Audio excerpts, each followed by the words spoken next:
حضرت علی رضی اللہ تعالی عنہ کی خدمت میں ایک شخص عرض کرتا ہے کہ یا علی، میں جس انسان سے بھی محبت کرتا ہوں، زیادہ رغبت رکھتا ہوں، وہ انسان مجھے دھوکہ دیتا ہے، تکلیف دیتا ہے۔ آپ مجھے کچھ ایسا بتائیے کہ مجھے پتہ چل جائے کہ فلاں شخص میرے ساتھ آنے والے وقت میں وفادار رہے گا، مجھے اس سے کوئی تکلیف نہیں ہوگی۔ تو حضرت علی نے فرمایا کہ اے شخص، اگر تم یہ جاننا چاہتے ہو کہ فلاں شخص تمہارے ساتھ وفادار ہے یا نہیں، تو تم 3 مرتبہ یا علیم، یا رحمان، یا رحیم،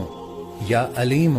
یا رحمان، یا رحیم پڑھ کر اس شخص کی آنکھوں میں دیکھنا۔ اگر وہ شخص بے چینی کا شکار ہوتا ہے، تم سے نظریں چرانے لگتا ہے، تو سمجھ جانا یہ آنے والے وقت میں تمہیں دھوکہ دے گا۔ اور اگر وہ شخص ٹھیک ویسے ہی بات کر رہا ہے جیسے تم سے کر رہا ہے، تو سمجھ جانا یہ شخص تمہارے ساتھ